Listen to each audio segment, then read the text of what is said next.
तो हमारे प्यारे प्रिय दर्शक, कैसे हैं आप सभी लोग। आज हम आपको समुद्री लुटेरों के बारे में बताएंगे। समुद्री डकैती समुद्र पर यात्रा कर रही नौका और उसके मुसाफिरों पर हुई डकैती या हिंसात्मक चोरी को कहा जाता है। समुद्री डकैती करने वाले अपराधियों को समुद्री डाकू या जलदस्यु कहा जाता है।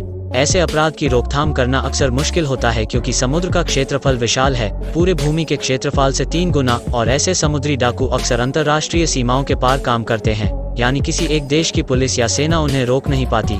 मसलन पूर्वी अफ्रीका के सोमालिया देश के अड्डों से आने वाले समुद्री डाकुओं ने भारत के तट के पास से समुद्री जहाजों का अपहरण किया है। समुद्री डाके को अंग्रेजी में पायरेसी और समुद्री डाकुओं को पायरेट कहते हैं। समुद्री डाकुओं को फारसी में दरियाई यानी दरियाई चोर या समुद्री चोर कहते हैं।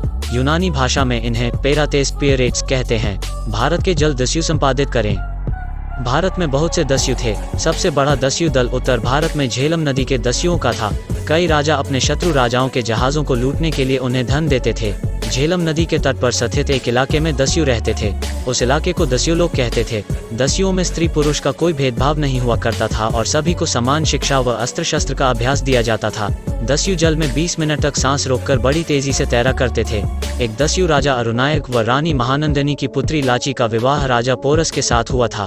समुद्री डाकू अथवा जल दस्यु समुद्री जहाज़ों को और कभी कभी समुद्र तटीय स्थानों को लूटा करते थे।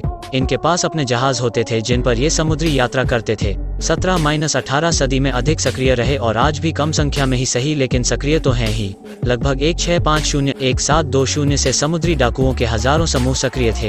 एक तेज समुद्री डाकू जहाज अक्सर आधिकारिक मंजूरी के साथ संचालित होता है। एक जहाज जो समुद्री डाकू द्वारा तैयार किया जाता है। बबरी कोस्ट के साथ एक समुद्री डाकू कोई भी जो समुद्र में लूटता है या समुद्र से भूमि को किसी भी संप्रभु राष्ट्र से कमीशन के बिना लूटता है। कोई ऐसा व्यक्ति जो किसी अन्य व्यक्ति के शब्दों या विचारों का उपयोग करता है जैसे कि वे स्वयं थे।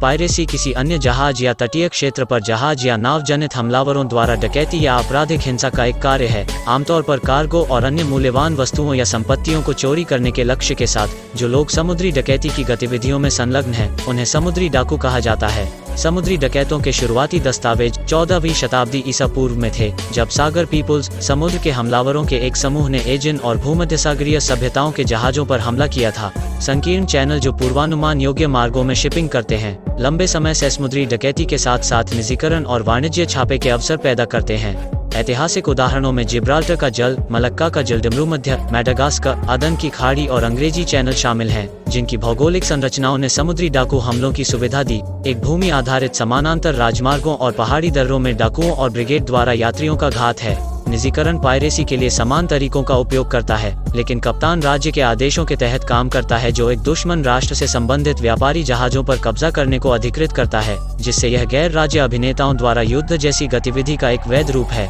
डकैती की परिभाषा क्या है? डकैती हिंसा या हिंसा की धमकी से गैर कानूनी ढंग से किसी अन्य व्यक्ति का धन, माल, जान, पशुधन या अन्य वस्तु छीन लेने को कहते हैं। डकैती करने वाले व्यक्तियों को डाकू या दस्यु कहा जाता है। लूट की परिभाषा क्या है? लूट क्या है?